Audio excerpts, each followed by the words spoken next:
All right, so I'll tell you something.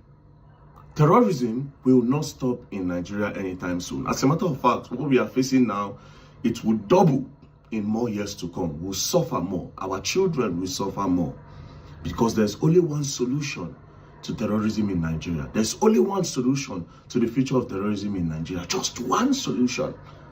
And we need a leader with vision to carry it out. Now, 80% of the terrorist groups we have in Nigeria are Hausa speaking. They are from the north. 80% of them are from the north. 80% of the terrorists in Nigeria are Hausa speaking. They are from the north. 80% of the kidnappers we have in Nigeria are also from the north. They are all Hausa speaking. And at the same time, the most hardworking people in Nigeria are from the north. They are Hausa speaking people. The most loyal people in Nigeria are from the north. They are also speaking people. The most honest people in Nigeria are from the north. The most less money conscious people in Nigeria are from the north. When I mean hardworking, I'm talking about manpower work. We are talking, if you want to do a construction in Nigeria, you want to build a house, you want to build an estate. The people that will do the mixing of cement, that will carry it 3-story building, they'll take the cement there, are the Hausa people. They are ready. They are ready to do the work. If you go to the market, you buy things. You want to take them to your car after you buy your tomato pepper. Who is going to take it with the wheelbarrow? It's the Hausa man. The Hausa man is going to help you do it. It's the abokis. If you buy a big farmland and you want to start cultivating, you need somebody to do the ridges or somebody to clear the farmland. Who is going to come do it for you? He's the Hausa man. Because he just wants to earn money to feed himself and his family. They are not material things conscious. That's why most of them don't even have bank accounts. I'm not telling you some. I'm telling you most of the Hausa people don't have bank accounts. They put their money in their pocket. They just keep it there. They are not worldly or money conscious. And that is why it is easier to use them for terrorism. You know why? The only solution is to educate the North.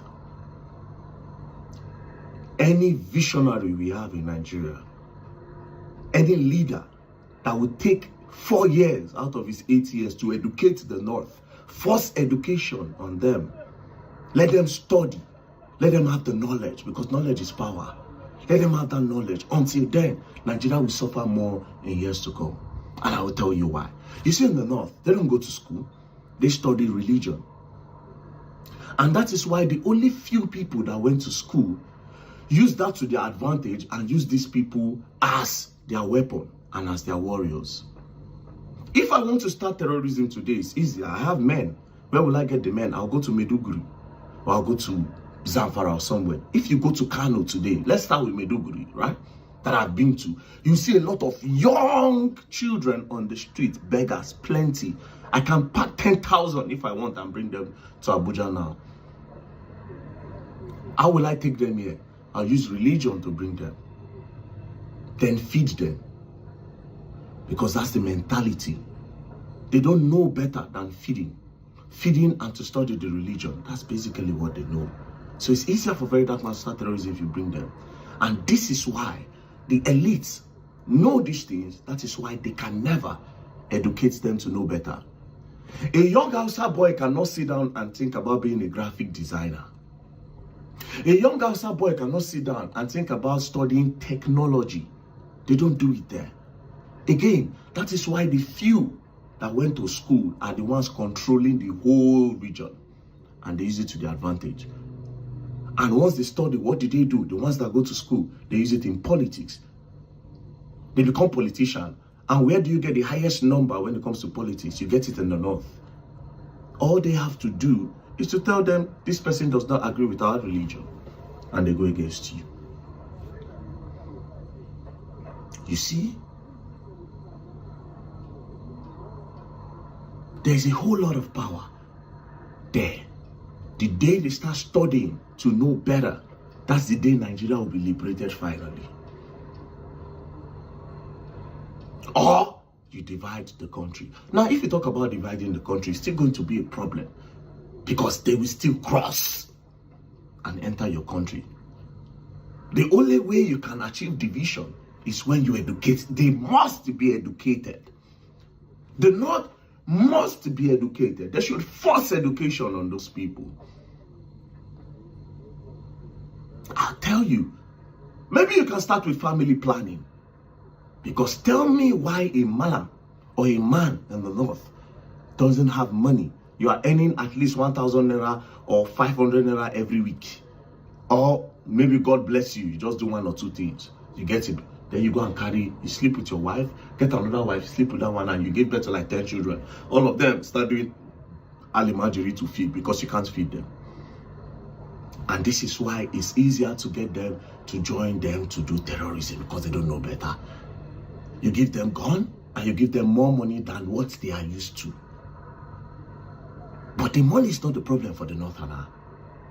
All you have to do is to use religion. Just put in religion in their head and tell them, this thing you are going to do, it is what the Quran said. I should tell you the craziest part. Some of these Boko Haram people, some of these terrorists cannot read the Quran. That's the craziest part of all of this. They only know how to pray in the box. The everyday prayer and the Friday prayer.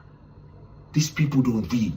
If you bring a Boko Haram now, he cannot study the Quran because he doesn't know it. So whoever interprets is the leader. That's the one that will tell him that, oh, and this thing I'm telling you, you should ask. 80% of the terrorists cannot read the Quran. So their leaders are the one that can read. So whatever interpretation the leader gives, that's what they follow. You see, we are in a big mess. They have the population. With so much population without education. Do you understand?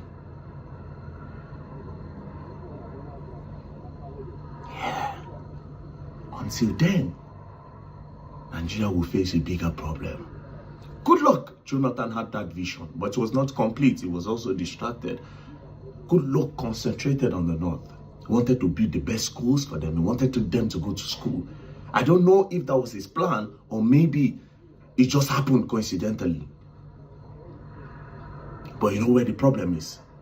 If you try to educate the North, you have more hell to face than anything. That's why I say you need a vision with strategy and a leader. You need a leader with strategy and a leader with a vision, a strong vision.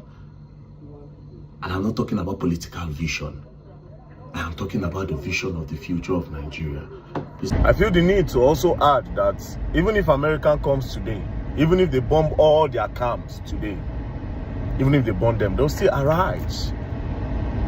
You can't wipe out your generation. They will still arise. Until you educate the North, until you invest in their education, until you get them off the streets, until you do family control for them, until you create a scheme that will enlighten them more.